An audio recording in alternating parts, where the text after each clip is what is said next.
Hey, I just spent $3,770 on a camera, lens, and an SD card, and I will never financially recover from this. What's up? It's the Culture Detective here, investigating your favorite movies.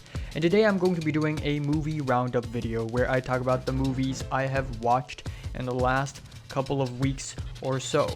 Now, one thing to keep in mind is that this video is going to be a little shorter than usual, and that's because I didn't watch that many movies or TV shows, and that's because I have been extremely freaking busy for the last couple of weeks.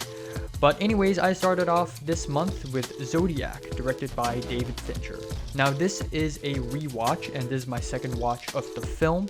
The first time I watched this film was on an airplane like 5 years ago or something, and I didn't remember much from the movie, so rewatching Zodiac definitely helped me a lot.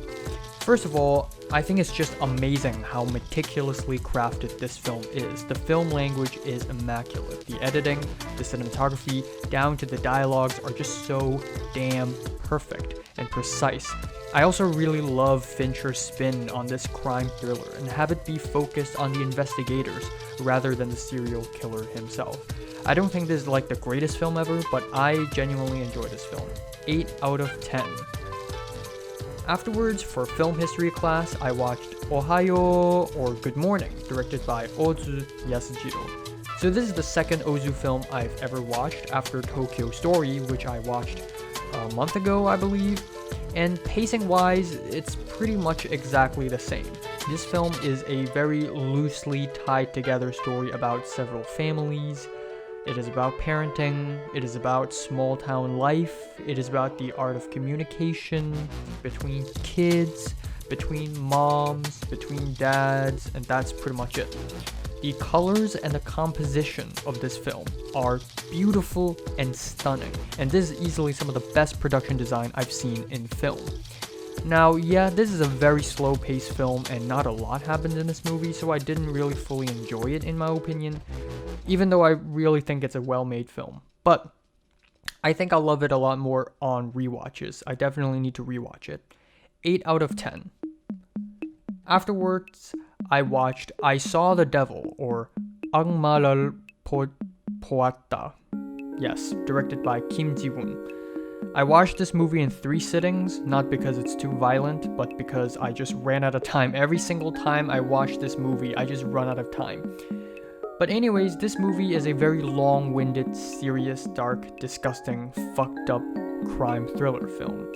The first half feels like a pretty average Korean thriller film except for the ultra-violence, but the second half gets very intense and blood-pumping and adrenaline rushing, and I really like that. Sometimes it feels like this film is just being cynical for the sake of being cynical, but the ending is really well-earned, and I think this is a really well-made film. The cinematography, the very bright, bloody red in this movie, sheesh, and Chae Min-sik is very scary. 8 out of 10. Afterwards, I watched Groundhog Day, and I finally watched this movie.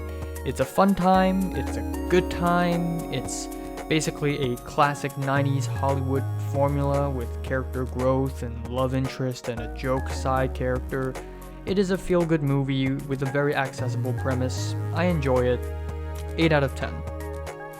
Then I watched Men, directed by Alex Garland. I gave an individual review on this movie already, but pretty much this movie follows your usually unusual A24 horror formula with the artsy cinematography, the quirky soundtrack, and a female lead character in distress.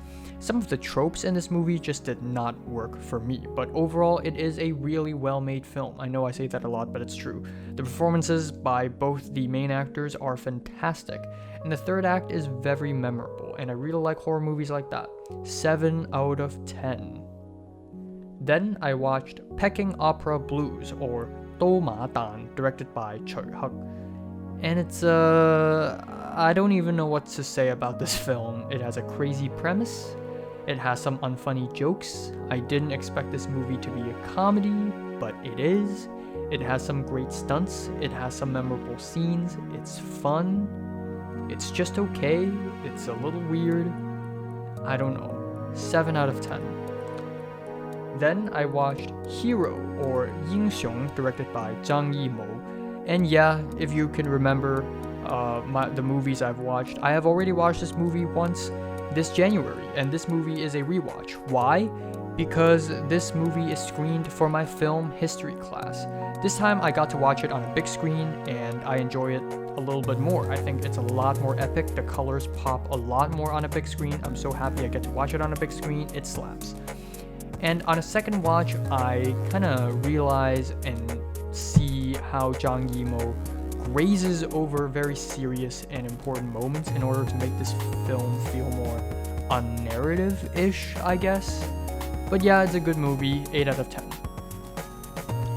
Finally, I watched Magnolia, directed by Paul Thomas Anderson, and this is the first movie in the whole month that I've watched in one sitting, and it is a 3-hour-long monster with 8 storylines interwoven into each other. Despite the fact that this might be my least favorite PTA I've watched so far, it is still an amazing film. That's only because Boogie Nights, The Master, and There Will Be Blood are all 3 10s out of 10s. But anyways, this film has great cinematography. I love the editing, I love the long takes, I love the wide anamorphic lens. PTA also manages to convey a beautiful and emotional message by the end of the movie. There are some memorable scenes in this movie here and there that I will not spoil, but that climax, I totally did not see that coming. So yeah, I like this movie. Light 9. And that's about it. I am still currently watching Miseng, the Korean drama. It's so freaking long, I know. And also simultaneously, I am about halfway through She-Hulk Attorney at Law, and I think I will be finishing it tonight.